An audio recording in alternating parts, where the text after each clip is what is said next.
Welcome to the Ops Experts Club. If you're at all interested in anything we talk about here in this episode, go ahead and check out the description down below and click any of the links there. Or if you just want to know more about us, click the links below. Now on to the episode. Ops Experts Club, Terryn Turner. Yes, we're here again, week after week, same place, same time, same day. Show up and you're going to get some pretty cool Ops Experts insights. How you doing today, Terryn Turner? That's for sure. I'm doing good. How are you? Yeah, it's good. Pacific Northwest has been a little bit fickle. It was cold this morning. I've worn my beanie and my jacket. What the heck? I know that probably pisses off everybody that listens on the East Coast. We're just sweating it up right now, but it's cold down here. I mean, yeah, I heard somebody say the other day, January sure feels great, doesn't it? It is true, though. It is. I mean, we've gotten a lot of rain down here, but I mean, we had a crazy winter where we just didn't get very much rain. So I guess you just roll that forward, just roll her forward. But in all honesty, I'm hoping it keeps off fire season. Fire season sucks, man. I love time, but I hate the smoke that can sometimes come out of it when you live in Pacific Northwest. Yep, you're telling me. Terryn Turner, I thought today what we could talk about is how do we educate our people? How do we educate our company? How are we as a company continuing to get better and better? The way that we get better and better typically is by our people. You know what I mean? So I think you can do that a couple different ways. Some people I've seen handle it by, well, you just keep hiring smarter people and bringing people in from the outside. The danger of doing that is, though, that definitely affects culture, right? You're bringing in people who are bringing in different cultures, that are bringing in different ways of doing things, thinking of things. I once heard the CEO of Kajabi talk about how, they went through a real boom of growth. And so they just started hiring top execs from other places, but it really, really poisoned their culture because all these top execs came with a bunch of other cultures and it really, saturated and then really made their brand very thin, And so I think that a better way, in my perspective, would be how do we grow our people? It's probably a more cost-effective one too, but I thought today we could talk about how do we grow our people, specifically around education. Terryn, how have you seen it done within some of the clients that we've been in the middle of? I think I'll start off by saying not everybody's going to take part in self-growth. Yes. A lot of the growth you want out of your people is going to come through leadership. Yes. And that's one of the jobs of the leaders on your team is they are growing their team, not only by volume, but they're growing the people under them through new skill sets and by increasing their abilities and just leading them in that direction. So I think great place to start is always, do you even have leaders?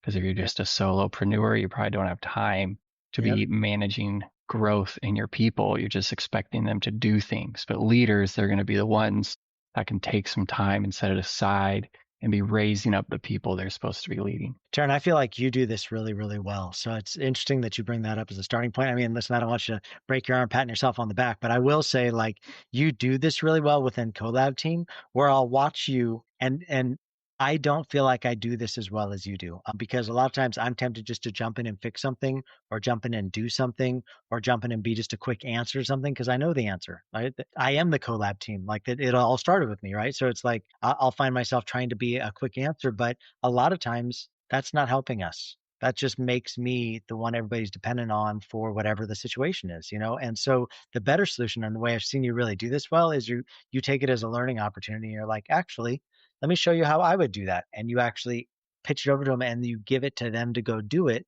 for them to get stuck or for them to come back with questions or for them to, maybe it's just outside their reach or just beyond their skill set, but they have the ability to do it. And so you'll lay out for them a simple framework, an SOP, standard operating procedure of how to go do it, cut them loose to go do it. They bring it back to you. We do it in Asana. I watch you do it in Asana all the time. They'll break it out into different sections of whatever you're assigning out. Let them come back to you with feedback or questions that they have. You can give them your feedback. They go back and edit it and fix it and they bring it back to you and you may give them a little bit more feedback and then they get to the end of the project. And for them, it's been an amazing learning experience and a growth opportunity of you as a senior leader within the Collab team, instead of just taking it on because you can do everything here.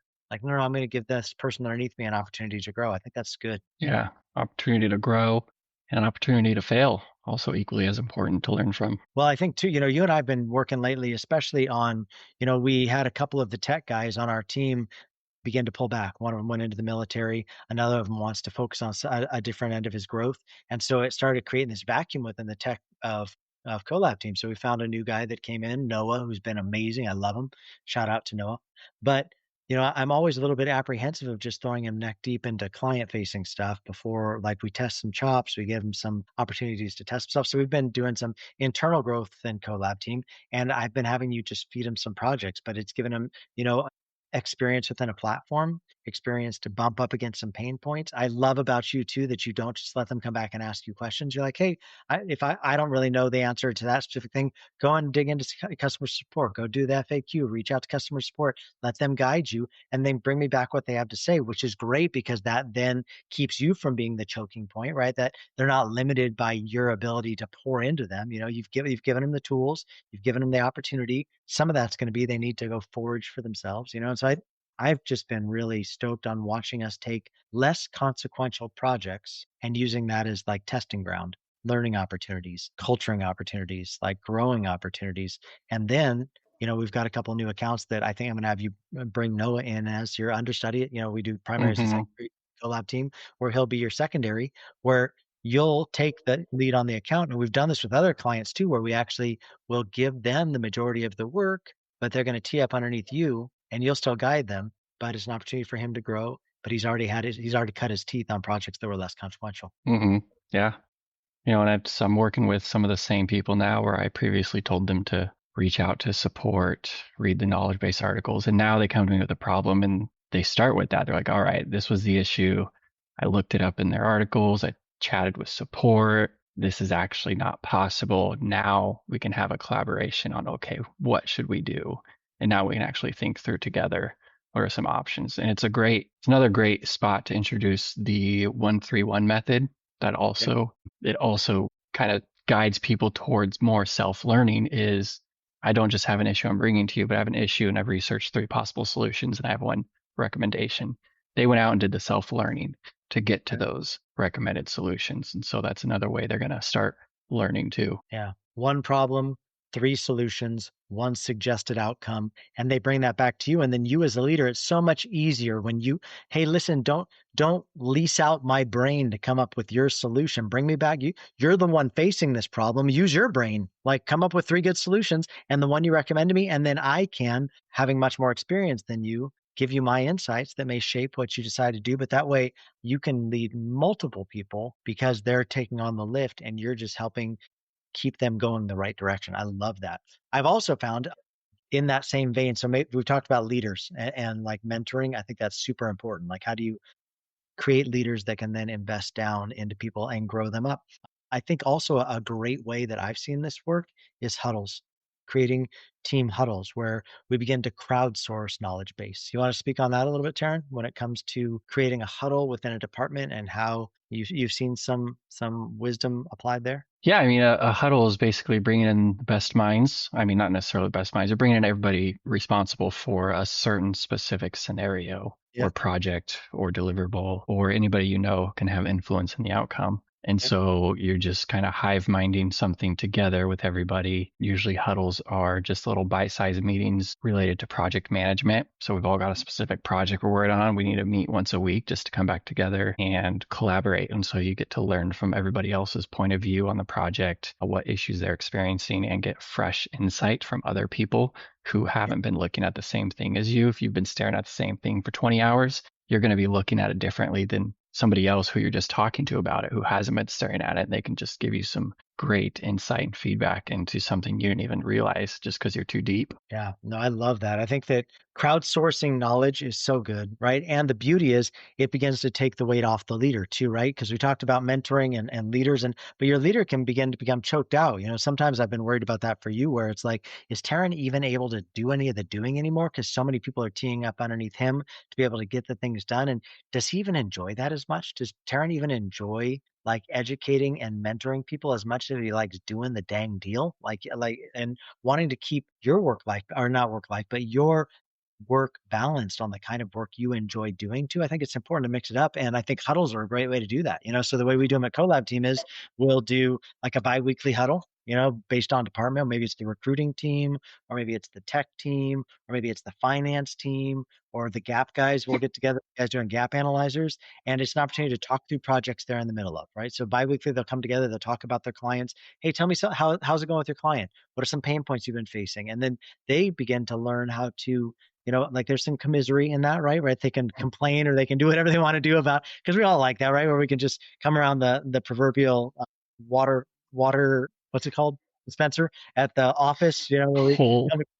come around and just like chat it up, and just there's some commisery in that, but there's also some like fact finding in that. Oh, wait a minute, what are you doing? Oh, that's fascinating. Oh, no, that's actually a really good idea. I hadn't even thought about it. And then it gives them some fresh thought to then go and try within their application. And that didn't choke out at the leader. It wasn't the leader providing that. It was crowdsourcing everybody that's working on similar style things together, and they can come back and share it. And I think what a time we live in with AI as well, where there's a lot of people trying new things using AI, and so, I love, we've got an AI chat, a Voxer chat in Collab team where people are just like AI show and tell. Like, I want to see it. If you want to be in this group, show me how you're using it. Show me where it's applying. Because if I can watch you do it, it begins to inspire me on ways that I can do it and challenges me on ways I've always thought it needs to be done. And so I think having that crowdsourcing where you have the reason why I love a biweekly meeting and then a Voxer channel is people can drop things in there. David just dropped in something today in the tech, huddle channel for Voxer of, hey, I'm struggling with this. Have any of you been up against something like this before? And then, like Terryn can jump in or Ben can jump in or whoever on the team can jump in and give their perspective. And then also, as we come together for a huddle on a more consistent meeting style cadence, there can be a deeper dive into things. So I think leaders is great. Crowdsourcing using a huddle mindset framework, I think is also awesome. Taryn, I've also seen Pete Vargas used to do this, and I thought it was a really great idea. Book clubs, where it doesn't make everybody do it. It's just for people that like self-elect that they want to go through a book together, and they jump into a book club. I know book clubs have been something that we've tried a couple times, a couple different iterations at Collab team. It hasn't always stuck, but talk to me about book clubs, because I know every time I suggest a book club, you're always quick to raise your hand. Tell me about how you feel about book clubs. Book clubs are great. I mean, books are easiest way to increase knowledge. Well, I don't know about easiest. YouTube's pretty easy these days, but it's a little different. Just depends on what kind of learner you are. But yeah, books are great. Just curated books. Everybody wants to know what successful people have read or are reading. So getting that straight from your boss, the entrepreneur, what's important to them, and them telling them to the company, hey, I'm going to buy you this book. We can all go through it together. This is one I really want to read, or this is one I have read. It's really made a difference in my life, and I want it to make a difference in yours. That just speaks volumes to you as somebody on the team of, this guy's giving me, like this guy or gal is giving me exactly what they've gone through to get to where they are, and now want to help uplift the people they're now leading. So I love book clubs, especially when they're providing the book. Right. I will say, if you're doing a book club, I would provide the book. I think that's like, don't make your people volunteer for something, then have to pay for something that you want them to go through. I think that's another one of those like intangibles. Like, how can I give them a benefit? This another benefit is they can continue to grow their learning. I'll pay for it, and I'll pay for the space even for them to do a book club. I'm fine with that too. Like, pay them to do a book club if they want to raise their hand. They want to be self-developed people. Yeah, like pay them for that time while they're in there doing it. Like that's important. I think it's can be a real benefit. I'll say too, something that I've really enjoyed about the book clubs I've been in is a lot of times a book can get at something that would be a really uncomfortable thing for me to try and get at with somebody. But when it's somebody else that's saying it, some brilliant author out there that says it, people can have their own ahas. So it can be a real teaching moment without you having to have a real uncomfortable, like quarterly eval conversation. By just them reading somebody else saying it, they can come to an aha, or they can hear other people's ahas in the group that can begin to curb bad attitudes or bad practices or things that you really want to shape up about this person. But if you come at it directly, it's going to turn into a fight, or you're going to offend their pride, or it's going to be like this battle because it's like they don't think you know better than them. But when somebody brilliant writes about it and other people have ahas about it, it's really interesting how no, they just chose to fall and sink themselves into the jacuzzi that was the things they needed for the sake of getting out those tough knots out of their personality that needed to be worked out. So I think that book clubs can be awesome. Absolutely. I would say content at large, right? Whether we're talking about books or maybe it's just consuming content. I think that give them something they can consume. I know for those of you, because this is obviously ops experts, for those of you who are looking for something really ops specific, we have something we offer here at Collab team called Ops Experts Academy. You can find it at opsexpertsacademy.com, where it's 32 weeks of 32 modules of content, where if you just want your people to get better at operations and you're like, Aaron, I don't know that I have a good set of leaders. I'm not even sure that my crowdsourcing is the best that they could actually sit in. How could I find something like that? I think Ops Experts Academy is awesome because you have 32 modules that they can consume in a group setting. I think they're part of a community. We bring you into a Facebook community where they can ask questions and there's some back and forth. There's even an opportunity where you can take advantage of the Plus, Ops Experts Academy Plus, once you're in there, where you can have some Q&A with people, office hours, like lunch hours, where you can come in and ask questions that are specific. I think all those things just help, especially for the solopreneur or the small business that just maybe doesn't have the people equity yet that they can really capitalize on. I think it's great because it's all of our years of learning that we've done here at the Collab team, and we've tried to package it up into beginner, intermediate, and advanced on how you can ascend your business from an operations perspective. So whether it's Ops Experts Academy or some other content base, that could be another great thing where you just have your people consume it and then come together and have conversation around it. Or you just like, maybe you're a team of just 2 or 3 and you're like, Aaron, it might be awkward. Like that may not be the right fit. Great. Put them into Ops Experts Academy, have them consume it, have them be part of the community that we've created, and then grow their own skill set. Or some other community, whether if maybe it's not operations you want them to be good at, maybe it's marketing, maybe there are different pieces of whatever it is their expertise is. Find a community where they could that they could partake and consume in content and then ascend. I know Justin Janowski has a great community he does within Faith to Influence when it comes to sales. Maybe you're struggling with sales and you're like, where can I give my people sales education and put them into a community of people they can ask questions and really sharpen their skill set? Maybe you're not a salesperson, but you need them to be. I think find someplace like that where there's a good consumable product and a community that can make them better. I think that always works well too. Terryn, do you have any thoughts on that? Yeah, I mean, it's great. I think I've seen it done well too. Buying courses or letting your people have a budget, a yearly budget on anything they want, as long as it's somehow work related, to be able to invest in their knowledge. So, it's just a great added benefit for people. All of these things in my mind are, we have conversations a lot on the recruiting team of how do you create a culture that makes people want to stay? And I think that people stay when they feel a part of something. It's not people don't always make a move based on money. I think sometimes businesses can start to think, well, my people are going to move if they make more money someplace else. They might, but what I found is if you're not able to pay them that higher dollar amount than maybe somebody else is, if you can create a community that they like to be a part of, that goes so much further a lot of times than jobs that are super high paying. Because what I found is jobs that are super high paying have a super high expectation. And a lot of times that strips life out of your people. And if you can actually give them life when they check in at work, when they show up at work, I think that actually goes a lot further than just, offering them a better paycheck or a bigger bonus would. So if maybe you can reposition that in your brain of maybe you listen to this and you're thinking, man, I'm not going to pay my people to do a book club. What are you, nuts? Like what a waste of money. But realize these are the intangibles, right? These are the things that you're trying to create a culture where people stay because you're growing them as people. You're creating a community. You're helping them to feel better about what they're learning and them growing in their skill set. And I feel like that goes a lot further than just, hey, I'm gonna give you a higher pay and I'm gonna make you work a bunch of extra hours or give you a bigger bonus, but there's not a real congealing of team. I think that can be a real mistake. Yeah, absolutely. Well, Terryn Turner, as always, honor and a privilege talking about how do you grow your people? How are you educating your folks? Ops Experts, I hope you guys enjoyed it. And we will be back here next week, same place, same time at the Ops Experts Club. See you then.